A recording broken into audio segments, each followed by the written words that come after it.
is Indian diplomacy now turning its focus towards global south? From Bihar to Trinidad and Tobago, how does India's legacy continue to live on? And how has PM Modi gone ahead and placed a light on it? What is the indentured system that we need to know about? Prime Minister Narendra Modi is on one of the longest foreign visits that we have seen in the last decades, and the highlight here is that he is not going to the big shot economies or the so-called the bigger worlds, but rather the focus this time is on global south. And on his new stop, he is in Trinidad and Tobago. Now, this particular visit becomes all the more special, also important in terms of the legacy that lives in the small Caribbean nation that we see, and also where it has come and how is the connectivity not in terms of blood or relation but in terms of belonging. That the roots from Bihar and Uttar Pradesh are found till date in Trinidad and Tobago. Hello everyone, welcome to Vajiram and Ravi's Flash News. My name is Shubhangi Singh and today we are going to understand that what is the connection that we are talking about, that Prime Minister Narendra Modi has called the Prime Minister of Trinidad and Tobago Bihar ki beti. How come 40% of the population in this Caribbean island belongs to Indian natives? So let us try to understand all of this. Basically, this is a stop in his foreign tour where he has already gone ahead and visited Guyana, and now he is onwards to Trinidad and Tobago. And on his visit, he had a grand welcome from the traditional Bhojpuri Chautaal that we see. Now, this Bhojpuri Chautaal, we have to look at from the cultural perspective also and also the historical perspective, because such performances cannot be just limited to a welcome scenario. They are basically a highlight of the population that lives in that particular nation and how they belong, how they originate, or their ancestors used to originate from Bihar and UP. We're going to talk about this particular indenture system, which is a form of slavery system that we have seen, especially during the colonial periods. And this is how that we find a heart of a piece of heart from Bihar and UP and northern India regions, especially in this Caribbean island region. Now, this particular traditional performance signifies this, that diaspora, the Indian diaspora that lives in this particular country still has the belongingness and the cultural diplomacy that can take place between TNT and India as well. When we are talking about such traditional folk performances, it also gives us an insight from the mains perspective as well. If you remember, there has been a previous year question in mains where the Purvaya has been talked about. So, such folk related cultural themes also become important from that very context. Now, moving on just from the welcome. So, this is a historical meet that we are considering, for the reason being this is the first time that an Indian Prime Minister has visited in last almost 26 years. It was last in 1999 that an Indian Prime Minister had visited. I would like to ask you all that who do you think who was our Prime Minister in 1999 and had a visit to this particular nation? Now, this also clearly symbolizes that we are trying to focus on India's diaspora and use it as a diplomatic tool, also the cultural soft power that comes with it. But at the same time, when I started this session, I also want to clearly highlight the fact that this is also a way that we are turning our focus towards global south. When we are trying to become a global friend, we are trying to focus on the idea of Vishwa, Mitra, and this whole foreign trip, not just Trinidad and Tobago, is a step towards that. Now that we have established the visit, let us understand the diplomatic objective for this specific country. The whole focus is on strengthening the people-to-people ties and also strengthen and promote cultural diplomacy, which seems a vibrant as well as a viable option. As I said, because the 40% of almost this country's population is from the Indian origin, with specific regions like UP and Bihar. And there is going to be added focus on how bilateral cooperation can take place in coming times in terms of trade, energy, education, diaspora engagement, as well as climate resilience. Because it is these small countries which need help when we are talking about fighting with climate change.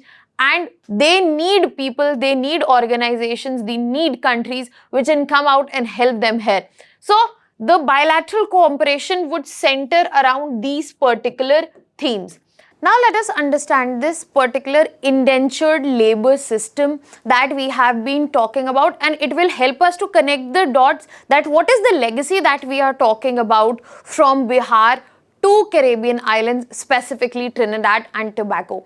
And this legacy is such huge one that we see the Prime Minister of this nation was dressed up in Indian attire, and our own Prime Minister went ahead, as I mentioned, went ahead and called him Bihar ki beti because she has native origin from Buxar in Bihar. Now moving ahead and talking about the system, so basically after abolition of slavery in 1833, there was requirement of labor, and this contract based system was introduced for labor migration. Now why was the labor needed? Labor was needed so that the plantations which were present in different colonies, for example, we have Fiji, we have Mauritius, Caribbean islands, South Africa, people could work there, laborers could work there. And this basically was the idea to replace this enslaved African labor which were present on plantations of sugar, cocoa, rubber, etc. Now, how will they get this labor that they require? They can refer to the resource that they find in India. India has not only fueled the colonial powers industrial revolution, but they have facilitated in terms of resources. We have not given resources in terms of material, we have given human resources to the colonial powers as well. So what happened? So this system was carried out, brought in India, and now this was contract based. So a contract was signed and Indians were recruited under a contract or the agreement which is known as Girmit. Now this was a 5-year bonded contract. Now after the completion of 5 years, this was renewable and there were certain rights which were given, but they were very limited. But let us look into the details of this particular system. But if we talk about this system, we find that the reason Indians were chosen for this, for 2 reasons: population, second, poverty-stricken regions. That means people would be ready to work if they were given proper wages, if they were promised an opportunity. And they found this particular place in northern India and some parts of South India as well. So the poverty-stricken regions, eastern UP, Bihar, Bengal and some parts of Tamil Nadu, they targeted these regions and they promised that the people or the laborers who are ready to take up work, they will get free passage. They will also get return passage once their contract is complete.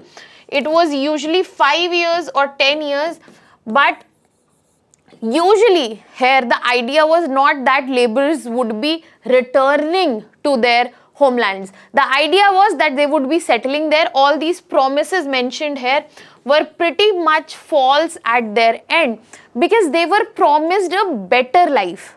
And where this emigration took place, it went to Suriname, it went to Guyana, it went to Trinidad and Tobago, it went to South Africa.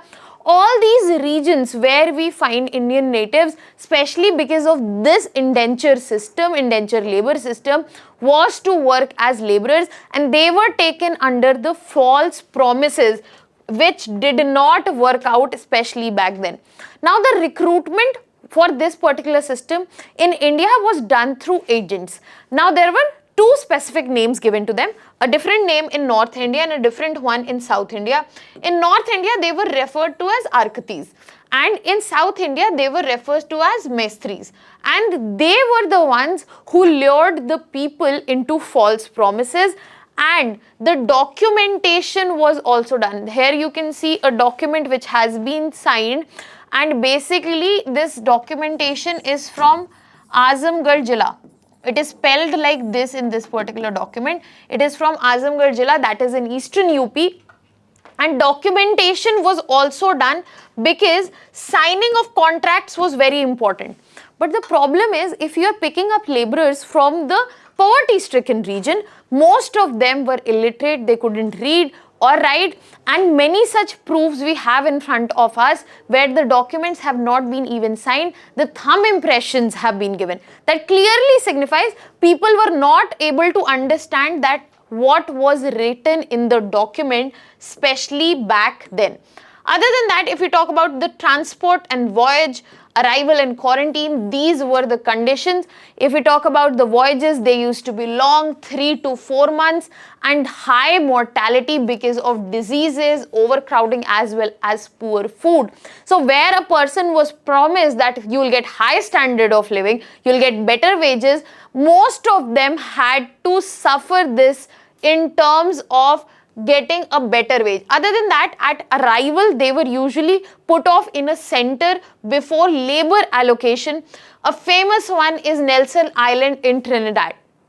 Now, all these things basically highlight that how colonial rulers, how colonial powers have gone ahead after abolishing slavery, because it seemed inhuman, to implement it in a different form, in a different name, so as to ensure that their profits are not dying down. And whatever the type of work was promised was also not delivered, because life at plantations was very difficult. There was harsh conditions in terms of living, 10 to 12 hours of work shift, no labor rights. There were punitive colonial laws which we all know talk about, be it absenteeism, be it disobedience, limited medical aid was present, poor sanitation, broken family structures, and we can say slavery had ended, but we clearly saw slavery in another form, in another name. When we talk about the indenture system, which we could see in the colonies, in the plantations present at that time. Now, this system is responsible that we see present Trinidad and Tobago and a high number of Indian diaspora which is present there. However, despite the hardships, it was the community which showed resilience and took their place and stood there. They continued with their religious practices, because till date you will find Ramayana recitation, Muharram processions, because the religions or the cultures you find are very similar to India. You will find Hinduism, you will find Islam, you will find Sanatan Dharma. This is still present. So the religious practices continued, and this is the way of showing resilience even in such hardship. Other than that, folk traditions like Bhojpuri Chautaal, Tan singing, Kathak, they were also the means of surviving and resisting.